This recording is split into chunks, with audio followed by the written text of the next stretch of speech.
प्रिय viewers, IAS प्रारंभिक परीक्षा 2021 के मद्देनजर हमारी टीम ने आपके लिए अक्टूबर 2020 से मई 2021 तक की घटनाओं का विषयवार संकलन तैयार किया है। इसके लिए दृष्टि IAS YouTube चैनल के साप्ताहिक करंट न्यूज बुलेटिन को विषयवार संकलित किया गया है। इसके जरिए आप राज्य व्यवस्था, अर्थव्यवस्था, विज्ञान एवं प्रौद्योगिकी जैसे विषयों से जुड़ी सभी बड़ी और महत्वपूर्ण घटनाओं का एक साथ क्विक रिवीजन कर सकते हैं। आपकी सुविधा के लिए हर एक रिवीजन वीडियो के साथ PDF भी उपलब्ध कराई जाएगी। उम्मीद है हमारी यह पहल आपकी सुनिश्चित सफलता के लिए उपयोगी साबित होगी।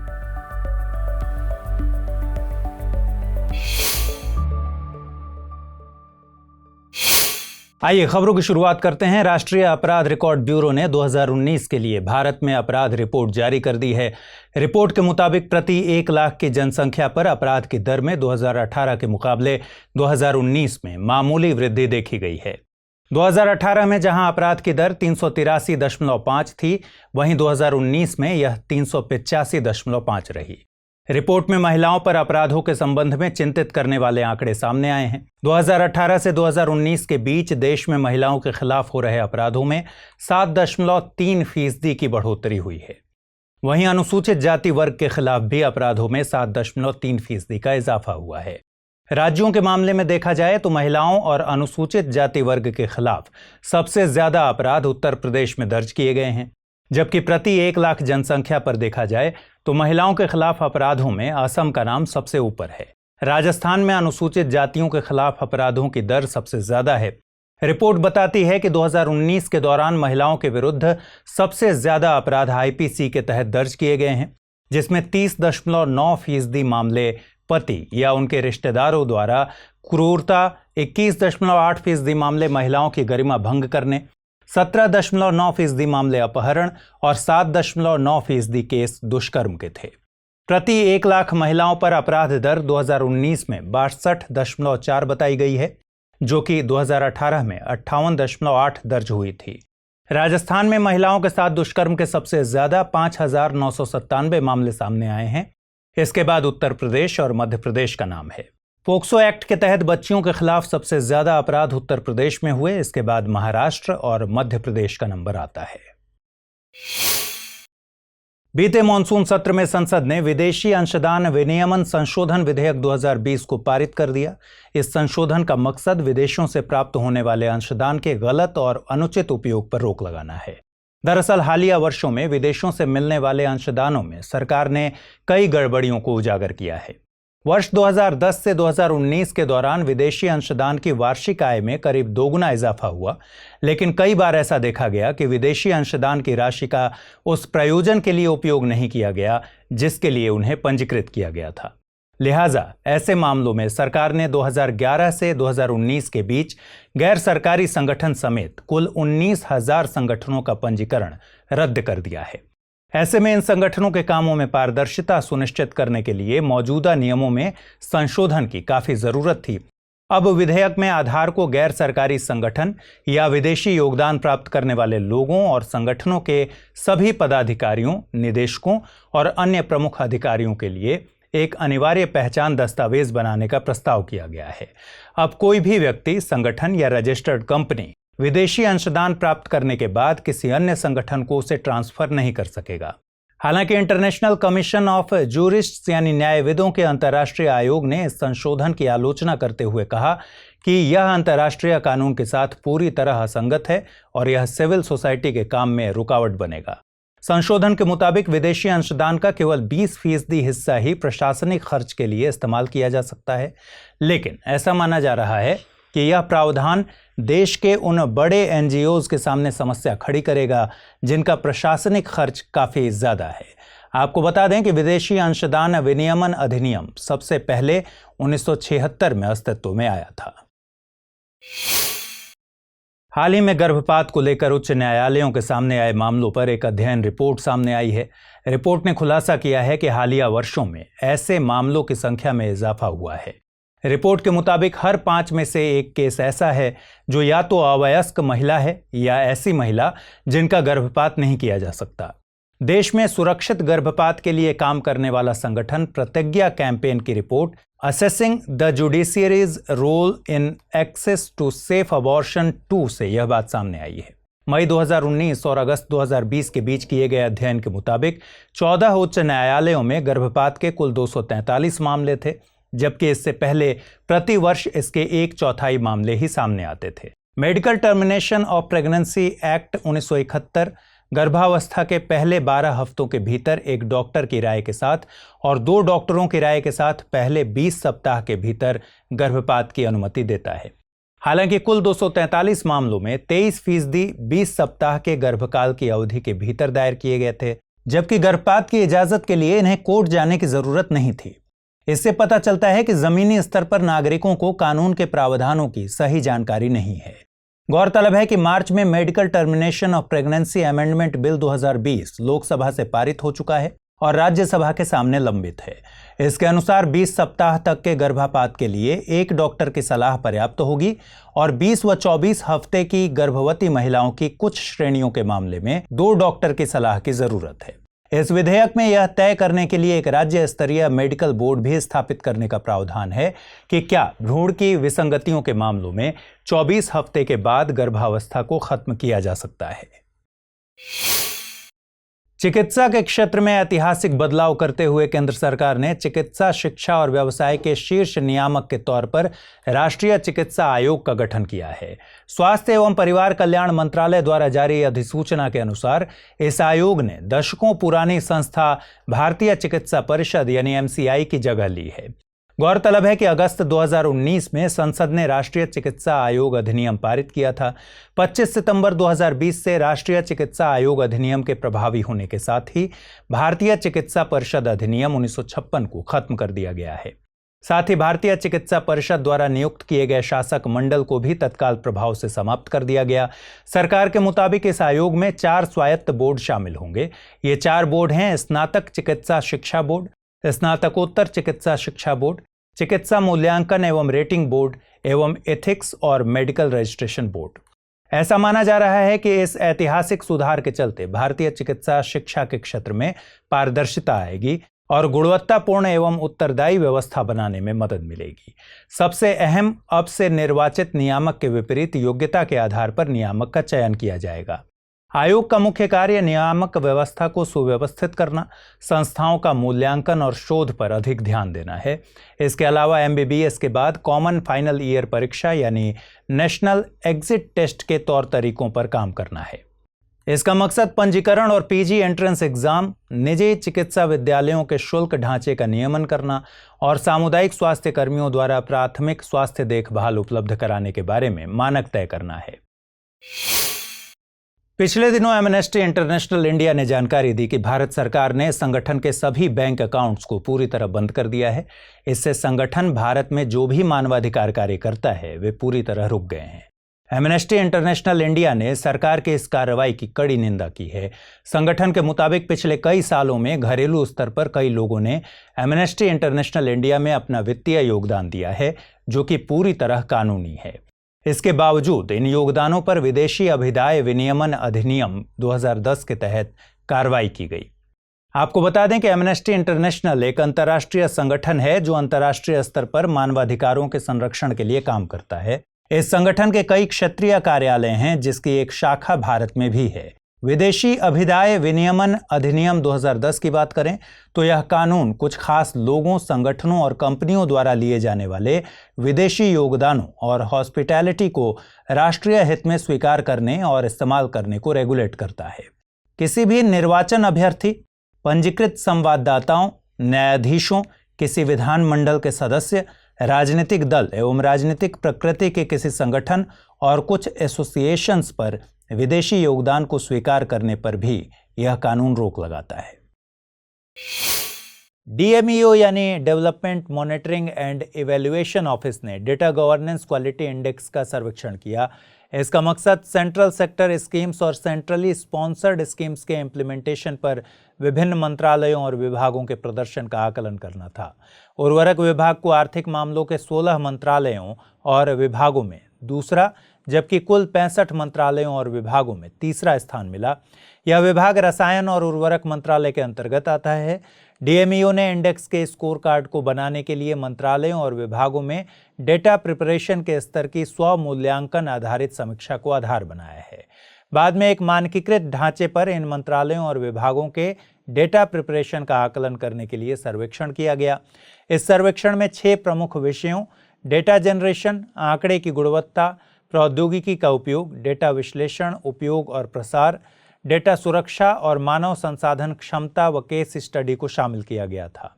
रैंकिंग का निर्धारण करने के लिए मंत्रालयों और विभागों को 6 श्रेणियों प्रशासनिक, सामरिक, अवसंरचना, सामाजिक, आर्थिक और वैज्ञानिक में वर्गीकृत किया गया था।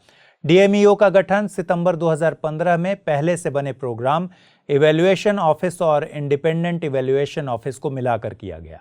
यह नीति आयोग के तहत एक संलग्न कार्यालय है जिसका उद्देश्य विभिन्न संगठनों की निगरानी और मूल्यांकन करना है। दिल्ली उच्च न्यायालय ने पोक्सो अधिनियम 2012 की धारा 29 पर एक अहम फैसला दिया है। फैसले ने यह स्पष्ट किया कि आरोप तय किए जाने से पहले यदि जमानत याचिका पर विचार किया जाता है तो ऐसे में धारा 29 एप्लीकेबल नहीं होती। फैसले के मुताबिक धारा 29 के आधार पर किसी का अपराध बोध मुकदमा शुरू होने के बाद ही लागू होता है, क्योंकि मुकदमा शुरू होने के बाद ही आरोपियों के खिलाफ आरोप तय किए जाते हैं। दरअसल धारा 29 के मुताबिक अगर किसी व्यक्ति के खिलाफ नाबालिग के साथ यौन उत्पीड़न का मुकदमा चलाया जाता है तो विशेष अदालत आरोपी को पहले से ही गिल्टी मानकर चलती है। अब आरोपी की यह जिम्मेदारी होती है कि वह खुद को कैसे निर्दोष साबित करता है। पॉक्सो यानी protection of children from sexual offences act 2012 बच्चों को यौन अपराध, यौन उत्पीड़न और पोर्नोग्राफी के अपराधों से बचाने के लिए लाया गया था। अधिनियम के मुताबिक 18 वर्ष से कम उम्र के किसी भी व्यक्ति को बच्चा माना जाता है। इसमें यौन दुर्व्यवहार के पेनिट्रेटिव और नॉन पेनिट्रेटिव सरीखे विभिन्न रूपों के साथ साथ यौन उत्पीड़न और पोर्नोग्राफी को भी परिभाषित किया गया है। यह एक्ट कुछ विशेष परिस्थितियों जैसे कि दुर्व्यवहार किए गए बच्चे का मानसिक रूप से बीमार होने या दुर्व्यवहार में परिवार के सदस्य, पुलिस अधिकारी, शिक्षक, चिकित्सक के शामिल होने को एग्रेवेटेड कैटेगरी में रखता है। छानबीन के दौरान पुलिस को बाल संरक्षक की भूमिका में रखा जाता है। साथ ही बाल यौन शोषण के मामले को अपराध की रिपोर्ट किए जाने के 1 वर्ष के भीतर निपटाए जाने का प्रावधान है। सामाजिक न्याय और अधिकारिता मंत्रालय द्वारा ASIIM यानी Ambedkar social innovation and incubation mission को शुरू किया गया। इसका मकसद उच्च शैक्षणिक संस्थानों में अध्ययन करने वाले अनुसूचित जाति के छात्रों के बीच नवाचार और उद्यम को बढ़ावा देना है। ASIIM को VCFSCs के तहत लाया गया है। VCFSCs यानी venture capital fund for SC को 500 करोड़ रुपए के फंड के साथ 2016 में स्थापित किया गया था। ASIIM के तहत अगले 4 वर्षों में विभिन्न उच्च शिक्षण संस्थानों में टेक्नोलॉजी बिजनेस इंक्यूबेटर्स के माध्यम से 1000 अनुसूचित जाति के युवाओं की पहचान की जाएगी। उन्हें इक्विटी यानी निवेश फंडिंग के रूप में 3 साल में 30 लाख रुपए दिए जाएंगे ताकि वे अपना स्टार्टअप को व्यापार का रूप दे सकें। साथ ही इनमें से सफल उद्यम को आगे VCFSC से 5 करोड़ रुपए की वेंचर कैपिटल फंडिंग के लिए योग्य माना जाएगा। वेंचर कैपिटल एक प्रकार का वित्त पोषण है जो निवेशक स्टार्टअप कंपनियों और छोटे व्यवसायों को प्रदान करते हैं। सड़क परिवहन एवं राजमार्ग मंत्रालय ने नेक व्यक्तियों के संरक्षण के लिए नियम जारी किए। इसके लिए केंद्रीय मोटर यान नियमावली 1989 में संशोधन किया गया है। नए नियमों में नेक व्यक्तियों को कुछ अधिकार दिए गए हैं और राष्ट्रीयता, धर्म, जाति और लिंग के आधार पर उनके साथ भेदभाव न हो, इसकी भी व्यवस्था की गई है। नियमों के मुताबिक कोई पुलिस अधिकारी या कोई व्यक्ति नेक व्यक्तियों को उसके नाम, पहचान, पता और दूसरी जानकारी बताने के लिए जबरदस्ती नहीं कर सकता। हालांकि वह व्यक्ति अपनी इच्छा से अपने बारे में बता सकता है। 29 सितंबर से लागू नए नियमों के अनुसार अब किसी भी सरकारी और निजी अस्पताल को इन नेक व्यक्तियों के अधिकारों के बारे में बताने के लिए अपने प्रवेश द्वार पर हिंदी, अंग्रेजी और देशी भाषाओं में चार्टर लगाने होंगे। इसके अलावा जिस नेक व्यक्ति ने दुर्घटना के बारे में पुलिस को जानकारी दी है या पीड़ित को अस्पताल पहुंचाया है, उसे पुलिस के पास या अस्पताल रुकने के लिए बाध्य नहीं करेंगे। आपको बता दें कि गुड समारिटन यानी नेक व्यक्तियों के संरक्षण के लिए 2019 में मोटर यान अधिनियम 1988 में संशोधन किए गए थे। इसमें नेक व्यक्ति को परिभाषित भी किया गया है। संशोधित कानून के मुताबिक एक नेक व्यक्ति वह है जो निष्ठापूर्वक, स्वेच्छा से या बिना किसी इनाम की लालच के दुर्घटना के समय पीड़ित को आपातकालीन मेडिकल या नॉन मेडिकल मदद देता है या उसे अस्पताल पहुंचाता है। केंद्रीय कैबिनेट ने स्टार्स यानी the strengthening teaching learning results for states project को मंजूरी दी है। प्रोजेक्ट को आंशिक तौर पर वर्ल्ड बैंक द्वारा फंड किया जा रहा है। इसका मकसद स्कूली शिक्षा में प्रशासनिक सुधार और राष्ट्रीय स्तर पर डेटा और असेसमेंट सिस्टम में सुधार लाना है। इसके साथ ही 6 राज्यों में टीचिंग और लर्निंग आउटकम्स में सुधार करना भी इस प्रोजेक्ट का उद्देश्य है। इन राज्यों में हिमाचल प्रदेश, राजस्थान, महाराष्ट्र, मध्य प्रदेश, केरल और ओडिशा शामिल हैं। प्रोजेक्ट की कुल लागत 5,718 करोड़ रुपए है। प्रोजेक्ट में एक इमरजेंसी रिस्पांस कंपोनेंट भी शामिल है, जिसमें सरकार को आपदा की स्थिति में रिस्पॉन्ड करने में मदद मिल सकेगी, जैसे कि वर्तमान में चल रही कोविड-19 महामारी की वजह से स्कूल बंद करने पड़े हैं। इस प्रोजेक्ट का एक बड़ा कंपोनेंट है परख। इसमें परख यानी performance assessment, review and analysis of knowledge for holistic development को एक नेशनल असेसमेंट सेंटर के तौर पर विकसित करना है। यह राष्ट्रीय शिक्षा नीति 2020 में शामिल था। शिक्षा मंत्रालय के तहत एक स्वायत्त संस्थान के तौर पर यह देश के सभी बोर्ड्स के विद्यार्थियों के असेसमेंट और इवैल्यूएशन के लिए मानक तैयार करेगा। इसके अलावा राष्ट्रीय स्तर पर शिक्षा मंत्रालय के डेटा सिस्टम को मजबूत करना भी इसमें शामिल है। बीते दिनों सुप्रीम कोर्ट ने घरेलू हिंसा से महिलाओं की सुरक्षा अधिनियम 2005 के तहत एक महत्वपूर्ण फैसला दिया है। कोर्ट के मुताबिक पति के साथ पहले से रह रहे शेयर्ड हाउस होल्ड यानी साझा घर में महिलाओं को बाद में भी रहने का अधिकार है। 3 जजों की बेंच ने ऐसे ही मामले पर 2006 में दिए गए सुप्रीम कोर्ट के एक फैसले को पलट दिया। दरअसल 2006 में SR बत्रा बनाम तरुणा बत्रा मामले में कोर्ट ने पत्नी को अपने पति के घर में रहने की अनुमति देने से इस आधार पर इनकार कर दिया था कि घर का मालिकाना हक उसकी सास के नाम पर था। वर्तमान निर्णय के बाद घरेलू हिंसा के मामलों से लड़ने वाली महिलाओं को साझा घर में निवास करने का अधिकार मिल गया है। इसमें यह आवश्यक नहीं है कि घर का मालिकाना हक पति के नाम हो। यह ससुर या सास के स्वामित्व वाला घर भी हो सकता है। एनसीलैट यानी National Company Law Appellate Tribunal ने Siemens Gamesa Renewable Power Private Limited के खिलाफ याचिका खारिज कर दी है। एनसीलैट का गठन कंपनीज एक्ट 2013 की धारा 410 के तहत किया गया था। इसका मकसद एनसीएलटी यानी नेशनल कंपनी लॉ ट्रिब्यूनल के आदेशों के खिलाफ याचिका सुनना है। NCLAT Insolvency and Bankruptcy Board of India द्वारा पारित आदेशों के खिलाफ भी सुनवाई करता है। इसके अलावा सीसीआई यानी कॉम्पिटिशन कमीशन ऑफ इंडिया द्वारा पारित आदेशों या निर्णयों के खिलाफ भी सुनवाई करता है। यह एनसीएलटी द्वारा इंसॉल्वेंसी एंड बैंकरप्सी कोड 2016 के तहत पारित आदेशों या निर्णयों के खिलाफ भी सुनवाई करता है। आपको बता दें कि केंद्र सरकार द्वारा एनसीएलटी का गठन कंपनीज एक्ट 2013 की धारा 408 के तहत किया गया था। केंद्रीय कैबिनेट ने दीनदयाल अंत्योदय राष्ट्रीय ग्रामीण आजीविका मिशन के क्राइटेरिया में बदलाव किया है, जिससे जम्मू कश्मीर और लद्दाख क्षेत्र की 10.58 लाख महिलाओं को कवर किया जा सकेगा। कुछ तकनीकी कारणों से जम्मू कश्मीर और लद्दाख की कुछ ही महिलाएं इसमें शामिल हो पा रही थीं। ग्रामीण विकास मंत्रालय द्वारा इसे आजीविका नेशनल रूरल लाइवलीहुड मिशन के नाम से साल 2011 में लॉन्च किया गया था। इस योजना का मकसद ग्रामीण क्षेत्र की महिलाओं को आजीविका मुहैया कराना है। साल 2015 में इसे दीनदयाल अंत्योदय राष्ट्रीय ग्रामीण आजीविका मिशन नाम दिया गया था। इस योजना में सब स्कीम के तौर पर rural self employment training institute, startup village, entrepreneurship programme, Aajeevika Grameen express योजना शामिल हैं। अमेजन वेब सर्विसेज और नीति आयोग ने frontier technologies cloud Innovation centre setup किया है।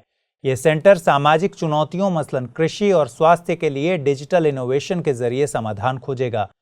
Amazon Web Services Cloud Innovation Center Bharat में राष्ट्रीय स्तर पर गठित इस तरह का पहला सेंटर है। ये सेंटर्स नवाचार, कार्यबल और कौशल विकास को बढ़ावा देते हैं। नीति आयोग के मुताबिक यह centre artificial intelligence, machine learning और ब्लॉकचेन तकनीक में शोध को बढ़ावा देने के क्षेत्र में काम करेगा। फ्रंटियर टेक्नोलॉजी से मतलब तकनीक के ऐसे साधनों से है जिनमें बड़े स्तर की समस्याओं का समाधान खोजने की क्षमता होती है। ये तकनीकें नए उत्पादों, पदार्थों, एप्लीकेशंस, बिजनेस मॉडल्स का समूह होती हैं। इसके उदाहरणों में नए प्रोडक्ट्स के तौर पर electric vehicles, solar PV panels, services में डिजिटल फाइनेंस और टूल्स में 3D प्रिंटिंग प्रमुख हैं। बीते दिनों सुप्रीम कोर्ट ने एक चाइल्ड कस्टडी मामले में मिरर ऑर्डर सिद्धांत का उपयोग किया है। यह तब प्रयोग में आता है जब बच्चे का कोई एक अभिभावक विदेश में रह रहा हो। जब किसी देश में एक कॉम्पिटेंट कोर्ट एक बच्चे की कस्टडी को विदेश में रहने वाले माता पिता को हस्तांतरित करने के लिए शर्तों को पारित करती है, तो दूसरे देश के इक्विवेलेंट कोर्ट द्वारा मिरर ऑर्डर पारित किया जाता है। इससे कस्टडी की शर्तें पूरी हों, यह सुनिश्चित किया जाता है। इस सिस्टम से दो अलग देशों में कॉन्ट्राडिक्टरी न्यायिक आदेश पारित होने से बचाव सुनिश्चित होता है।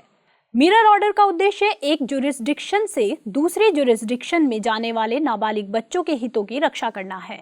साथ ही इससे कस्टडी खो रहे अभिभावक के हितों की रक्षा भी होती है। इसके द्वारा बच्चों के साथ उनकी मुलाकात और टेम्परेरी कस्टडी के अधिकार की सुरक्षा होती है। बीते दिनों सुप्रीम कोर्ट का एक निर्णय आया है। इसके मुताबिक ऐसी पत्नी जिन्हें उसके पति द्वारा छोड़ दिया जाता है और बच्चे गुजारे भत्ते के लिए उसी दिन से हकदार होते हैं जिस दिन वे कोर्ट में इसके लिए याचिका दायर करते हैं। कोर्ट ने फैमिली कोर्ट्स, मजिस्ट्रेट्स और लोअर कोर्ट्स के लिए गाइडलाइंस तय की है। इन गाइडलाइंस को पति द्वारा छोड़ी गई महिलाओं के मामलों को सुनते वक्त ध्यान में रखना है। कोर्ट का कहना है कि गुजारा भत्ता से संबंधित इतने सारे कानूनों के बावजूद महिलाओं को इसे पाने के लिए लंबे वक्त तक संघर्ष करना पड़ता है। कोर्ट के मुताबिक यदि पति याचिका में कहता है कि उसके पास आय का कोई स्रोत नहीं है, लेकिन वह शारीरिक रूप से सक्षम और पढ़ा लिखा है, तो वह अपने नैतिक दायित्वों से बच नहीं सकता। गुजारा भत्ता मांगने वाली पत्नी और भत्ता देने वाले पति दोनों को अपनी संपत्ति और जिम्मेदारियों का ब्यौरा देना होगा। साथ ही किसी अन्य कानून के तहत कोर्ट में पेंडिंग मामलों को भी उजागर करना होगा। बीते दिनों जहाजरानी मंत्रालय ने कोस्टल शिपिंग बिल 2020 का मसौदा सभी हितधारकों तथा आम जनता से सुझाव के लिए जारी किया है। दरअसल देश में पोत परिवहन क्षेत्र में तेजी से हो रहे विकास को देखते हुए तटीय नौवहन के लिए अलग से कानून की जरूरत महसूस की गई है। इसलिए इस विधेयक को तैयार किया गया है। इसके लिए जहाजरानी मंत्रालय ने 1958 के मर्चेंट शिपिंग एक्ट के भाग 14 की जगह इस नए विधेयक का मसौदा तैयार किया है। आइए इस विधेयक के कुछ अहम बिंदुओं को देखते हैं। विधेयक में तटीय नौवहन और तटीय जलसीमा की परिभाषा का विस्तार किया गया है। तटीय व्यापार के लिए भारतीय ध्वजवाहक जहाजों के लिए व्यापारिक लाइसेंस की आवश्यकता को दूर करने का प्रस्ताव भी इस बिल में शामिल है। इसका उद्देश्य परिवहन लागत को कम करना है। विधेयक तटीय जहाजों के नौवहन में भारतीय जहाजों को अपनी हिस्सेदारी बढ़ाने के लिए भी प्रोत्साहित करता है। विधेयक में समुद्री परिवहन को अंतर्देशीय जलमार्ग के साथ एकीकरण का भी प्रस्ताव रखा गया है। वहीं राष्ट्रीय तटीय और अंतर्देशीय जहाजरानी रणनीतिक योजना की बात भी विधेयक के ड्राफ्ट में है। बीते दिनों CVC यानी केंद्रीय सतर्कता आयोग द्वारा सतर्कता जागरूकता सप्ताह का आयोजन किया गया था। 27 अक्टूबर से 2 नवंबर के बीच आयोजित इस कार्यक्रम की थीम सतर्क भारत समृद्ध भारत रखी गई। CVC की स्थापना 1964 में संथानम समिति की सिफारिश पर की गई थी। यह एक शीर्ष सतर्कता संस्था है। इसका मकसद भ्रष्टाचार के खिलाफ लड़ना और जन प्रशासन में सत्यनिष्ठा को सुनिश्चित करना है। आयोग भ्रष्टाचार के खिलाफ जीरो टॉलरेंस की नीति के लिए प्रतिबद्ध है। इसे केंद्रीय सतर्कता आयोग अधिनियम 2003 के जरिए एक स्वतंत्र संस्था के रूप में सांविधिक दर्जा प्रदान किया गया था। इसमें एक मुख्य सूचना आयुक्त और अधिकतम 2 सूचना आयुक्त होते हैं। वर्तमान में मुख्य सूचना आयुक्त संजय कोठारी हैं। किसी भी इंक्वायरी को करते वक्त इसके पास सिविल कोर्ट्स की शक्तियां होती हैं। हाल ही में अंतर्राष्ट्रीय अकादमिक स्वतंत्रता सूचकांक यानी AFI जारी किया गया। इस बार के सूचकांक में उरुग्वे और पुर्तगाल 0.971 स्कोर के साथ शीर्ष पर हैं। सूचकांक में भारत ने 0.352 अंक के साथ काफी कम स्कोर किया है। बीते 5 वर्षों में भारत के AFI स्कोर में 0.1 अंक की गिरावट आई है। वहीं मलेशिया, पाकिस्तान, ब्राजील, सोमालिया और यूक्रेन जैसे देशों का स्कोर भी भारत से बेहतर है। इसके अलावा AFI ने अपनी free to think report of the scholars at risk academic freedom monitoring project report में भारत की शैक्षणिक स्वतंत्रता की स्थिति पर भी चिंता जताई है। AFI के लिए स्कोर के मूल्यांकन में 8 घटकों का उपयोग किया जाता है, जिनमें से भारत ने कुछ घटकों जैसे संस्थागत स्वायत्तता, परिसर की अखंडता, शैक्षणिक और सांस्कृतिक अभिव्यक्ति की स्वतंत्रता और शैक्षणिक स्वतंत्रता की संवैधानिक सुरक्षा में अच्छा प्रदर्शन नहीं किया। AFI का मकसद विद्वानों द्वारा बिना किसी भय के राजनीतिक और सांस्कृतिक रूप से विवादास्पद विषयों पर चर्चा की स्वतंत्रता की मात्रा को निर्धारित करना है, और जिसमें भारत की स्थिति काफी निराशाजनक है। ऐसे में भारत सरकार द्वारा जारी राष्ट्रीय शिक्षा नीति NEP 2020 एक महत्वपूर्ण नीति मानी जा रही है। NEP 2020 का उद्देश्य शिक्षाविदों को शासन की शक्तियां देकर शिक्षा प्रणाली को नौकरशाह मुक्त करना है। यह उच्च शिक्षा संस्थानों को उनके प्रशासन को एक बोर्ड को सौंपने के साथ शिक्षाविदों को स्वायत्तता देने की भी बात करती है। इससे शिक्षा प्रणाली को नौकरशाह मुक्त करने और एक हद तक राजनीतिक हस्तक्षेप को कम करने में मदद मिल सकती है। इसके अलावा इस नीति द्वारा देश में स्कूल एवं उच्च शिक्षा में परिवर्तनकारी सुधारों की अपेक्षा की गई है। हाल ही में केंद्र सरकार ने OTT यानी ओवर द टॉप प्लेटफॉर्म से संबंधित एक महत्वपूर्ण फैसला लिया है। फैसले के मुताबिक OTT यानी नेटफ्लिक्स, अमेजन प्राइम, हॉटस्टार आदि जैसे वीडियो स्ट्रीमिंग सर्विसेज प्रोवाइडर्स को सूचना एवं प्रसारण मंत्रालय के दायरे में लाया जाएगा। राष्ट्रपति के हस्ताक्षर वाली एक अधिसूचना के मुताबिक ऑनलाइन फिल्म्स, डिजिटल न्यूज और करंट अफेयर्स कंटेंट अब मंत्रालय की निगरानी के अंतर्गत रहेंगे। जनवरी 2019 में सरकार के दखल के बाद 8 वीडियो स्ट्रीमिंग सर्विसेज मुहैया कराने वाले प्लेटफॉर्म्स ने एक सेल्फ रेगुलेटरी कोड तैयार किया था। इस कोड में 5 तरह के कंटेंट को प्रतिबंधित किया गया था। इनमें राष्ट्रीय ध्वज या राष्ट्रीय प्रतीकों को जानबूझकर अपमानित करने वाले और चाइल्ड पोर्नोग्राफी को बढ़ावा देने वाले कंटेंट शामिल थे। इसके अलावा धार्मिक उन्माद को बढ़ावा देने वाले या आतंकवाद को बढ़ावा देने वाले कंटेंट भी शामिल हैं। साथ ही ऐसा कोई भी कंटेंट जो किसी कानून या कोड द्वारा प्रतिबंधित किया गया हो, उसे शामिल किया गया है। हालांकि सरकार ने इस कोड को समर्थन देने से इनकार कर दिया था। वर्तमान में डिजिटल कंटेंट को शासित करने के लिए कोई स्वायत्त संस्था या कानून नहीं है, जबकि Press Council of India print media को News Broadcasters Association news channels का और Central Board of Film Certification फिल्मों को मॉनिटर करता है। हरियाणा विधानसभा ने पंचायती राज्य संस्था से जुड़े एक विधेयक को पारित किया है। इस विधेयक में पंचायती राज्य संस्थाओं में राइट टू रिकॉल, महिला आरक्षण, OBC में अधिक वंचित वर्ग के लिए आरक्षण जैसे प्रावधानों को रखा गया है। विधेयक के मुताबिक खराब प्रदर्शन के आधार पर गांव के सरपंचों और ब्लॉक स्तर की पंचायत समितियों और जिला स्तरीय जिला परिषदों के सदस्यों को रिकॉल किया जा सकता है। कार्यवाही शुरू करने के लिए वार्ड या ग्राम सभा के 50% सदस्यों को लिखित में देना होगा। इसके बाद रिकॉल के लिए गुप्त मतदान कराया जाएगा। इसमें 2/3 सदस्यों को उनके खिलाफ मतदान करना होगा। इस संशोधन का मकसद मतदाताओं के प्रति उनकी जवाबदेही को बढ़ाना है। विधेयक में त्रिस्तरीय पंचायती राज व्यवस्था में महिलाओं की भागीदारी बढ़ाने के मकसद से ग्राम पंचायतों, पंचायत समितियों और जिला परिषदों में इनके लिए 50% आरक्षण का प्रावधान किया गया है। तो वहीं पिछड़े वर्गों के बीच अधिक वंचित वर्ग के लिए 8% आरक्षण का प्रस्ताव रखा गया है। बीते दिनों सुप्रीम कोर्ट ने SC/ST एक्ट से संबंधित एक बड़ा फैसला लिया है। इसके मुताबिक अनुसूचित जाति और अनुसूचित जनजाति से संबंधित व्यक्तियों को सभी प्रताड़ना को schedule caste, schedule tribes prevention of atrocities act के तहत अपराध नहीं माना जाएगा। इस कानून के तहत अपराध तभी माना जाएगा जब प्रताड़ना की वजह व्यक्ति का SC/ST समुदाय से संबंध रखना हो। कोर्ट के मुताबिक इस कानून के तहत अपराध सिर्फ इस बात से सिद्ध नहीं हो जाता कि पीड़ित SC/ST समुदाय से संबंधित है।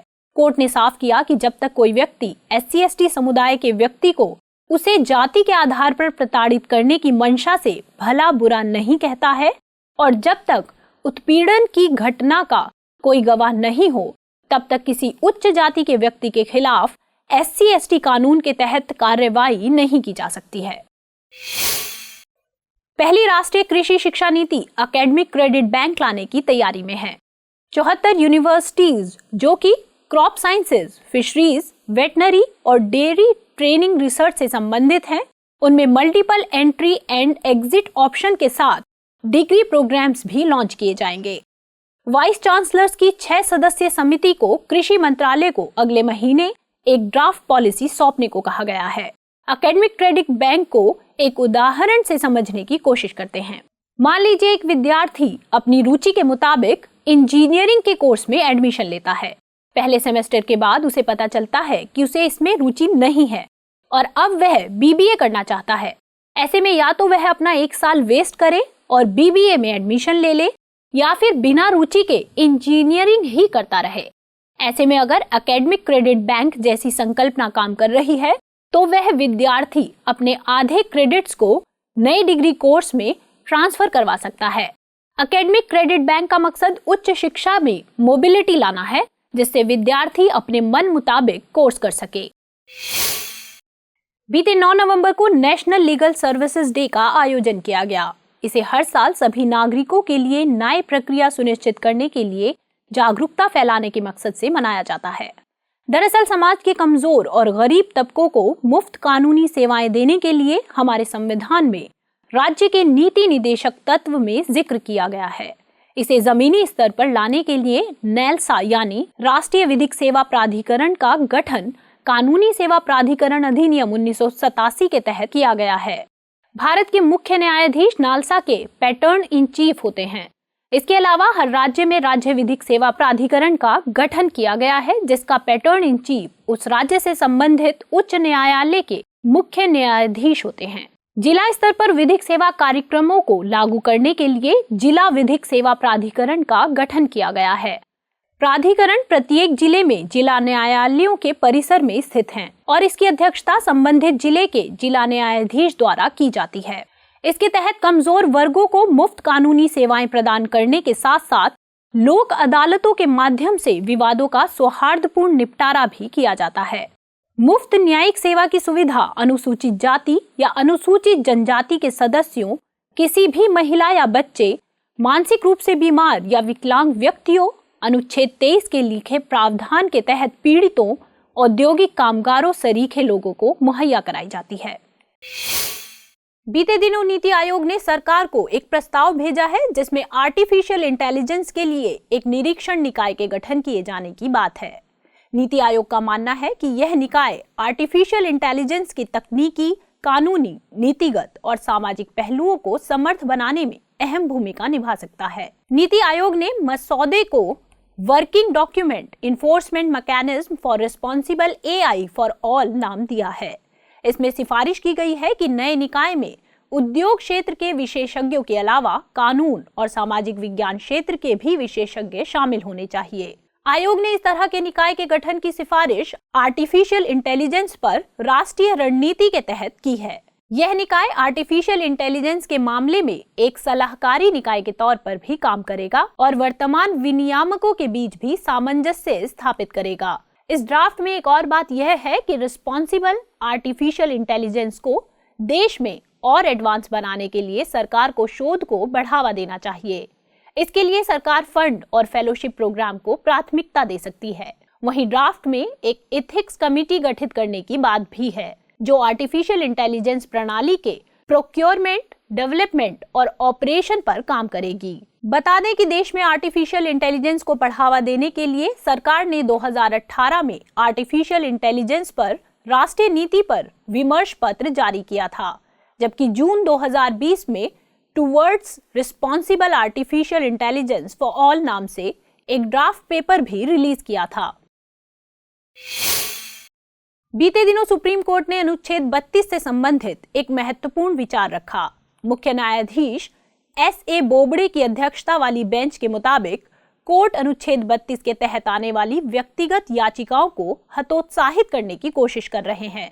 अनुच्छेद 32 भारतीय संविधान में वर्णित एक आधारभूत अधिकार है जो देश के सभी नागरिकों को प्राप्त है। अनुच्छेद 32 संवैधानिक उपचारों के अधिकार से संबंधित है। इसके जरिए संविधान के भाग 3 में वर्णित अधिकारों को लागू कराने के लिए सुप्रीम कोर्ट जाया जा सकता है। इसके तहत सुप्रीम कोर्ट रिट जारी कर सकता है। इन रिट्स में बंधी प्रत्यक्षीकरण यानी हेबियस कॉर्पस, परमादेश यानी मैंडमस, प्रतिषेध यानी प्रोहिबिशन, अधिकार पृच्छा यानी कियो वारंटो और उत्प्रेक्षण यानी सर्टियोररी शामिल है। आपको बता दें कि मौलिक अधिकारों के उल्लंघन पर पीड़ित व्यक्ति अनुच्छेद 226 के तहत उच्च न्यायालय और 32 के तहत सर्वोच्च न्यायालय में याचिका दायर कर सकता है। बाबा साहब अम्बेडकर ने इस अनुच्छेद को भारतीय संविधान की आत्मा कहा है। नीति आयोग ने पोषण अभियान पर हाल ही में एक रिव्यू रिपोर्ट जारी की। इसके मुताबिक अभियान के तहत निर्धारित लक्ष्यों को पूरा करने के लिए जरूरी कदम उठाने होंगे। साथ ही एक पोषण प्लस स्ट्रेटजी लाने की जरूरत है। इसके अलावा अभियान के तहत डिलीवरी मैकेनिज्म में आने वाली प्रशासनिक चुनौतियों से भी निपटने की जरूरत होगी। राष्ट्रीय पोषण अभियान माओ और बच्चों के लिए दुनिया का सबसे बड़ा पोषण अभियान है। राष्ट्रीय पोषण अभियान को 2018 में सरकार के फ्लैगशिप प्रोग्राम के तौर पर लॉन्च किया गया था। इसका मकसद बच्चों, गर्भवती महिलाओं और स्तनपान कराने वाली माओं की पोषण स्थिति में सुधार करना तथा 2022 तक कुछ विशेष लक्ष्यों को पूरा करना था। बच्चों में स्टंटिंग और वेस्टिंग को हर साल 2% तक कम करना था। साथ ही बच्चों, किशोरी लड़कियों और गर्भवती महिलाओं में होने वाले एनीमिया में हर साल 3% की कमी करने का लक्ष्य है। बीते दिनों 33वीं प्रगति मीटिंग का आयोजन हुआ। इस मौके पर प्रधानमंत्री ने 1.41 लाख करोड़ रुपए के प्रोजेक्ट्स की समीक्षा की। साथ ही राज्य विशेष के लिए निर्यात रणनीति तैयार करने की भी सलाह दी। प्रगति यानी proactive governance and timely implementation एक प्लेटफॉर्म है जहां राज्यों के मुख्य सचिव और मंत्रालयों के सचिव एक साथ आते हैं। इसका मकसद केंद्र और राज्यों के बीच अवसंरचना परियोजना के अटके हुए मुद्दों को सुलझाना है। प्रगति प्लेटफॉर्म प्रधानमंत्री मोदी द्वारा 25 मार्च 2015 को लॉन्च किया गया था। यह एक multipurpose and multi modal governance platform है जिसका मकसद आम आदमी की शिकायतों का निवारण करना है। इसके अलावा इसके कार्यों में केंद्र और राज्य सरकारों के अहम कार्यक्रमों की समय समय पर मॉनिटरिंग करना भी शामिल है। पिछले दिनों सरकार ने मिशन कोविड सुरक्षा लॉन्च किया। इस मिशन का मकसद कोविड-19 के लिए ट्रायल पर चल रहे 5 से 6 वैक्सीन की विकास प्रक्रिया को रफ्तार देना है। यह मिशन वैक्सीन के हिस्सों के विकास और शोध से लेकर उन्हें लाइसेंस दिलवाने और बाजार में उतारने तक में मदद करेगा। जैसा कि हम जानते हैं कि कई वैक्सीन्स अपने ट्रायल के अंतिम चरण पर चल रही हैं। ऐसे में यह मिशन उन वैक्सीन्स के डोजेज की पर्याप्त आपूर्ति में भी मदद करेगा। इस मिशन के लिए सरकार ने जैव प्रौद्योगिकी विभाग को 900 करोड़ रुपए का अनुदान दिया है। इस मिशन में वैक्सीन्स के प्री क्लिनिकल स्टेज से लेकर उसके विनिर्माण तक के लक्ष्य निहित हैं। जानकारों की माने तो मिशन का मकसद क्लिनिकल ट्रायल्स साइट्स को स्थापित करना है। साथ ही यह मिशन कोविड-19 वैक्सीन्स के विकास में लगी प्रतिरक्षा प्रयोगशालाओं को भी मजबूत करेगा। आपको बता दें कि जैव प्रौद्योगिकी विभाग 10 वैक्सीन्स के विकास को सपोर्ट कर रहा है, जिनमें से 5 वैक्सीन्स ह्यूमन ट्रायल पर हैं। इसमें रूस की स्पुतनिक 5 भी शामिल है।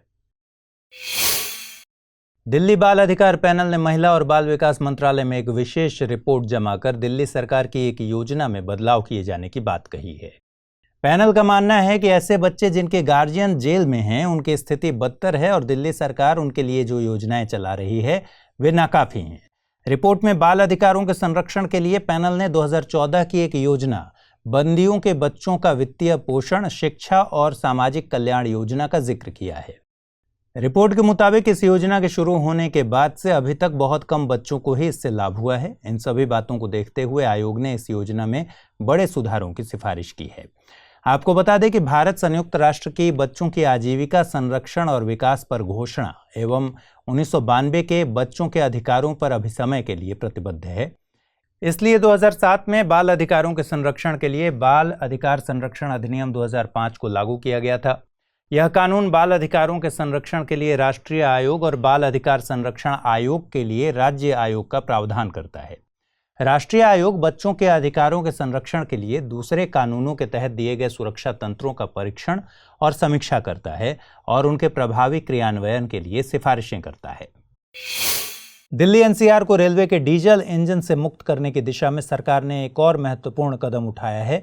रेल विद्युतीकरण में वृद्धि करते हुए अजमेर से दिल्ली रेल मार्ग के दिघवाड़ा बांदीकुई खंड का विद्युतीकरण कार्य पूरा कर लिया गया है। इस मौके पर रेल मंत्री पीयूष गोयल ने बताया कि भारतीय रेलवे ने दिसंबर 2023 तक बड़ी रेल लाइन नेटवर्क के पूर्ण विद्युतीकरण का लक्ष्य निर्धारित किया है। उन्होंने बताया कि 2014 से 2020 तक रेलवे ने 18,065 किलोमीटर रेलवे लाइन का विद्युतीकरण कार्य किया, जो 2009 से 2014 के दौरान किए गए कार्य से 371% ज्यादा है। रेल मंत्रालय के मुताबिक बड़ी रेल लाइन मार्ग का 66% से अधिक पहले ही विद्युतीकृत हो चुका है और दिसंबर 2023 तक 28,143 किलोमीटर रेल लाइन के विद्युतीकरण का लक्ष्य रखा गया है। रेल विद्युतीकरण को न केवल स्पीड बढ़ाने बल्कि पर्यावरण को स्वच्छ रखने के लिहाज से भी बेहतर माना जा रहा है। सुप्रीम कोर्ट ने हाल ही में व्यक्तिगत स्वतंत्रता पर एक फैसला देते हुए कई अहम बातें कहीं। कोर्ट ने देश भर की अदालतों से निजी आजादी और जमानत के लिए आम लोगों के अधिकार की रक्षा करने का आह्वान किया। एक समाचार चैनल के संपादक की अंतरिम जमानत की मियाद बढ़ाने के दौरान कोर्ट ने यह टिप्पणी की। जस्टिस DY चंद्रचूड़ और जस्टिस इंदिरा बनर्जी की पीठ ने कहा कि संसाधनों के अभाव में हाई कोर्ट या सुप्रीम कोर्ट पहुंचने वाले आम नागरिक लंबे समय तक जेलों में अंडर ट्रायल रहते हैं, जिससे उनकी निजी आज़ादी का हनन होता है। कोर्ट ने कहा कि किसी नागरिक को एक दिन के लिए भी आज़ादी से वंचित करना बहुत अधिक होता है। जस्टिस चंद्रचूड़ ने कहा, मानव युगों में आज़ादी उतनी ही मुश्किल रही है जितनी की हो सकती है। आज़ादी अपने नागरिकों की सतर्कता से मीडिया की आवाज़ पर और अदालतों के धूल भरे गलियारों में विधि के शासन के जरिए जीवित रहती है। बेंच ने आगे कहा, हमारी अदालतों को यह सुनिश्चित करना चाहिए कि वे नागरिकों की आज़ादी के हनन के खिलाफ रक्षा की पहली पंक्ति बनी रहें। हमें हमेशा अपने फैसलों से आवाम तक जाने वाले संदेश के प्रति सचेत रहने की जरूरत है। जज ने कहा कि अदालतों को स्पेक्ट्रम के दोनों सिरों पर जीवित रहना चाहिए। एक ओर यह देखना होगा कि आपराधिक कानून के उचित प्रवर्तन को सुनिश्चित किया जाए और दूसरी ओर यह सुनिश्चित करना होगा कि कोई कानून लक्षित उत्पीड़न का हथियार न बन जाए।